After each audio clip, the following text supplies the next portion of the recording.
1999 সনত এই গ্রামটিত একটা কৃষক বাস করত। সেই কৃষক তার একটা গরু ছিল, সে অনেক ভালোবাসতো, তার স্ত্রীও তাকে সন্তানের মতো ভালোবাসতো। হঠাৎ একদিন গরুটা অনেক পিছন থেকে ওখানে রেখে দিয়েছি, কিন্তু গরুটারে ভালোভাবে সারা পানি খাইয়ে বাঁধে দিয়ে এসো। আর আমি আমার পাশে জমিটাতে যে চাষ করে এসেছি দেখি ওখানে বীজ ফেলা যায় কিনা। তো তুমি থাকো, আমি যাই। আর গরুটারে ভালোভাবে খেয়াল রাখো, ঠিক আছে? স্ত্রী আর রবি দুইজন মিলে গরুটাকে অনেক ভালোবাসতো। তার গরুটাকে তারা সন্তানের মতো মানুষ করত। সেই গরুটা তাদেরকেও অনেক ভালোবাসতো। তারা দুই স্বামী স্ত্রী মিলে তার সন্তানদের মতোই ভালোবাসতো।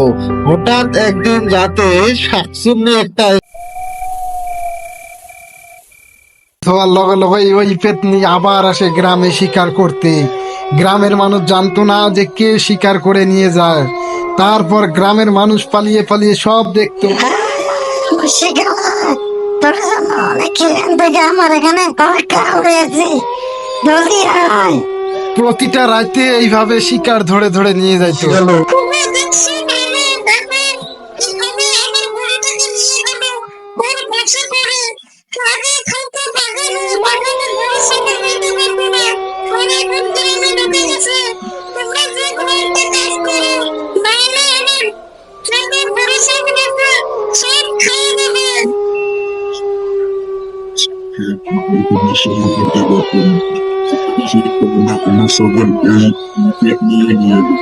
তার জন্য তো আমার এই হাজার গরু ছাগল গুলো হারিয়ে শেষ হইতেছে।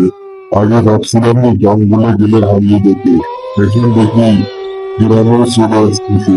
এখন আর ভালোভাবে থাকা যাবে না, সারা যেতে হবে। তারা আমি কালকে গ্রামের যত লোক আছে সবাইকে নিয়ে রাতে জঙ্গলে যাবো। ওটা নিয়ে দেখবো ও কোথায় থাকে। এইদিকে আরেক শাশুড়ি তার বোনের অপেক্ষায় থাকতে লাগলো। সে আরেক জঙ্গলে যে গরু একটা ধরে নিয়ে এসে খেয়ে হাড় মাংস ওখানে ফেলে দিয়ে তার বোনের ওয়েট করতে লাগলো যে কখন ওর বোন আসবে আবার খাবে। পেতনি গরুটাকে বশ করে আগে আগে তার গুহার ভিতরে ঢুকিয়ে দিল। তারপর লাহে লাহে পেতনিও যাইতে লাগলো রুমের ভিতরে তার বোনের ওখানে। আরে রবি, তোর যে গরুটা রাতে হারিয়ে গেল তুই কি জানিস না? আমি তো সব পালিয়ে পালিয়ে দেখছি রে। একটা শাকচুন্নি এসে তোর গরুটা নিয়ে গেল। আমিও তো রাতে দেখছি রে, এই রবির গরুটা কি বা মন্ত্র হলো আর গরুটা শাকচুন্নির বশে পরিণত হলো। রবি, তুই টেনশন করিস না, বুঝছস? আজকে রাতে শাকচুনির 12টা বাজাবো। তোর গরু দেখি কোথায় নিয়ে গেছে ও।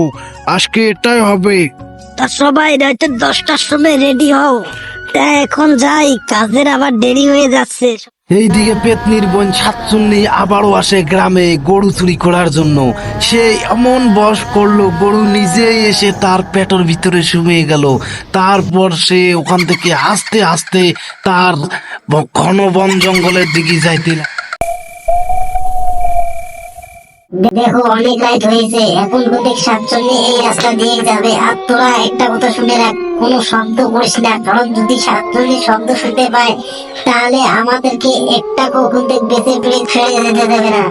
রবি যখন তার বন্ধুদেরকে ওখানে জঙ্গলে রেখে সে তান্ত্রিককে ডাকার জন্য হাঁটতে হাঁটতে যাইতেছিল, তখনই রবি দেখতে হায় হায়, এটা আবার আমি কি দেখতাছি? এখানেও আবার শাকচুন্নি আমার আরেকটা গরু নিয়ে এসে কেটেছে। হায় হায় রে! রবি তারপর দৌড়িতে দৌড়িতে তান্ত্রিকের কাছে এসে কিছু কথা। জানি তুমি কিসের জন্য এখানে এসেছো। এখানে দেরি করা যাবে না। শাকচুন্নি তোমার বাড়ির কাছাকাছি চলে গিয়েছে, জলদি এখান থেকে যেতে হবে। চল, ওরা পিছে পিছে আসতেছে আমার। আসুক, আসলে আমার গুহার ভেতরে ওদেরকে মারে ফেলবো। ওরা ভাবছে আমি কিচ্ছুই জানি না। এই কথা বলতেই তান্ত্রিক তার শাকচুন্নির ওখানে এসে যায়। তারপর শাকচুন্নি রাগের পর আগুন দিয়ে ওকে ছুঁড়ে মারে, ওর উপর আক্রমণ করে। তারপর তান্ত্রিক বলে, এ পিঞ্জিরা কোথায় আছিস? তুই সাতচুনিকে বন্দি কর। এতক্ষণ তো তুই বহুত বান্দামি করছস, এখন কোথায় যাবি? এখন তো পিঞ্জিরার ভিতরে তোকে পোষে মারবো। দাঁড়া, তোরা কোথায় আছিস? এখন ভিতরে আয়, আজকে একে জ্বলিয়ে দেব। আমাকে মেরো না, আমি আর কোনোদিনও তোমার ওই যে বাড়িতে যাব না, আর তোমাদের গরু চুরি করবো না। আমাকে ক্ষমা করে দাও।